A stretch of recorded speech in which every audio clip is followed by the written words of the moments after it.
Okay, allowance method. Let me get down to it. I guess I am.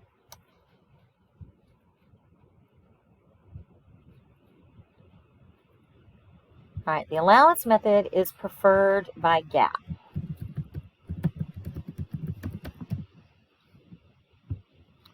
Why didn't any of that type in?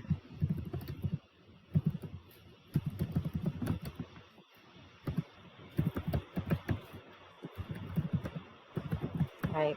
GAAP, remember, is generally accepted accounting principles. And it's preferred by GAAP because of the matching principle.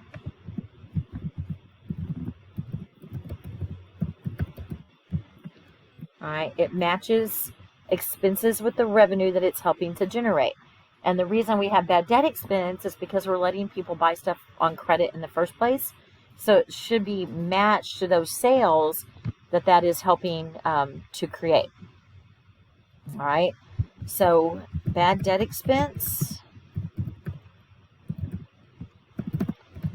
is recorded in the same period as the sale. Now, if you happen to read through the chapter, there's going to be some other journal entries associated with this, but we're not going to do them. You're only responsible for the basic ones that we're going to do here. Okay? All right. A contra asset account is also set up to show the net receivables expected to actually be collected.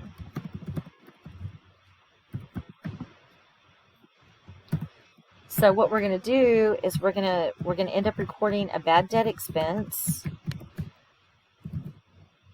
that shows up on the income statement.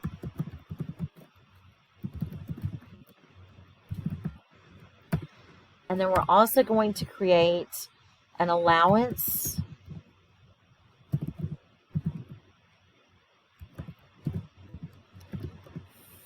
for bad debt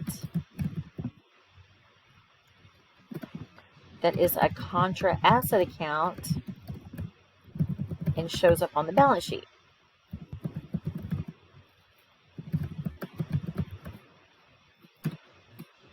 All right, and these will be created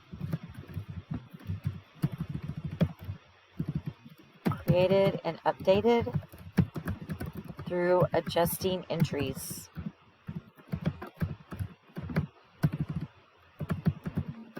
At period end.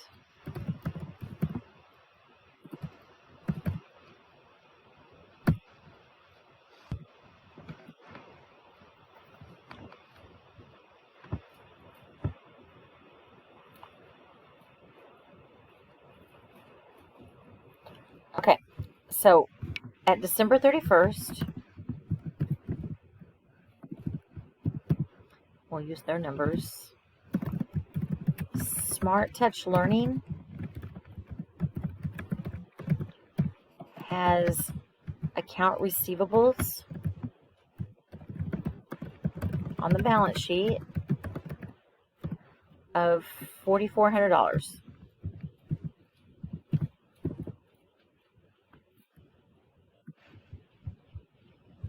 And they estimate of that $4,400 that they're not going to collect $80 of it. Okay? And for the purposes of our class, that $80 will be given to you. You'll be told. So, to record bad debt expense,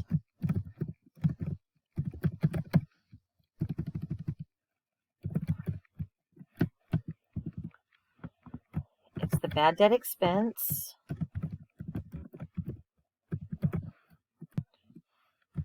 and a credit to allowance for bad debt for the $80. Now, this allowance for bad debt on the balance sheet at 12/31, you would have your current assets interesting typo there. Sorry about that. Assets. You have your current assets, and you would have cash. And then let's say you have account receivable. All right, so you'd have accounts receivable of $4,400, and then you would have less your allowance, the allowance for bad debt.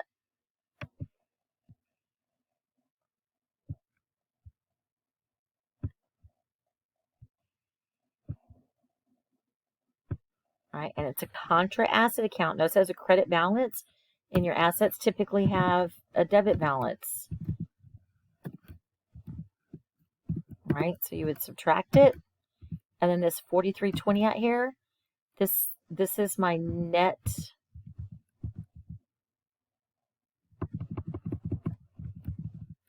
This is my net receivables. Do they call it net realizable value? What they call it? Yes, they did. Net realizable value.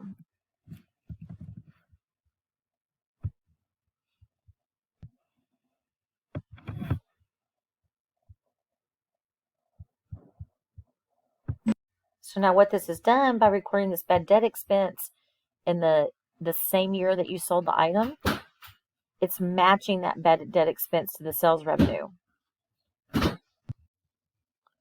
Okay. So here it is on the balance sheet again.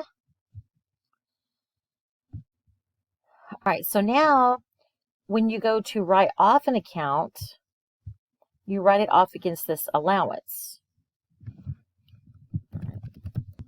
So if somebody never shows up and you decide to write it off, you debit the allowance.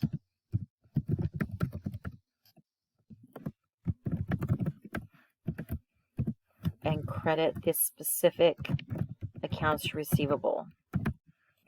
So I'm going to say like RJ's. Okay. Let's see how much they did it for. They did it for 25. I'm sorry, I used a different person. All right, and when that happens, if you come over here, if you look at this same thing again, all right, and I do the write-off, all right, after the write-off,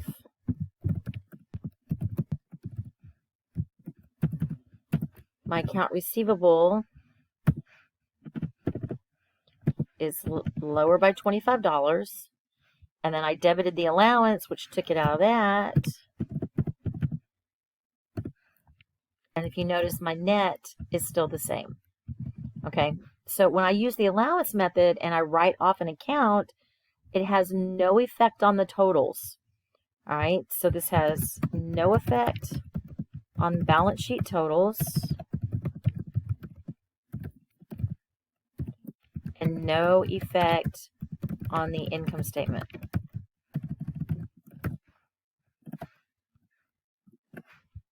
Okay, it doesn't, there's no expense here, there's nothing. Okay, so if the person comes back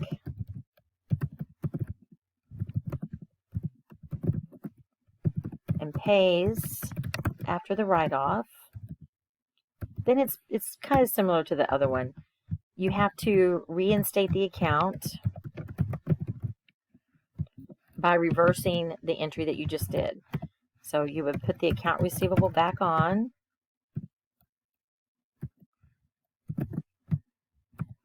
I'm going to say RJ. Credit the allowance.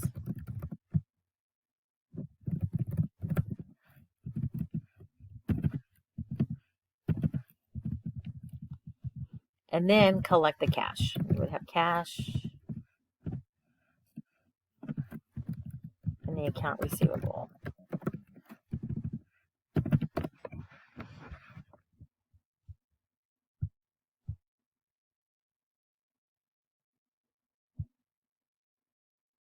Okay, this part you can skip. So if you're going through the book, the estimating part, you don't need to know. So all this, you don't need to know any of this. So let me write that over here.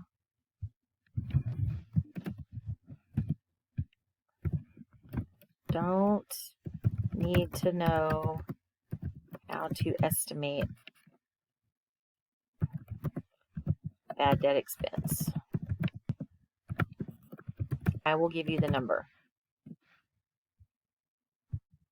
So all of this you can skip.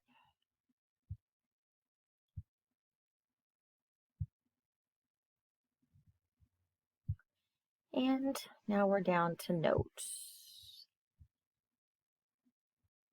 And I think I'll make that another video.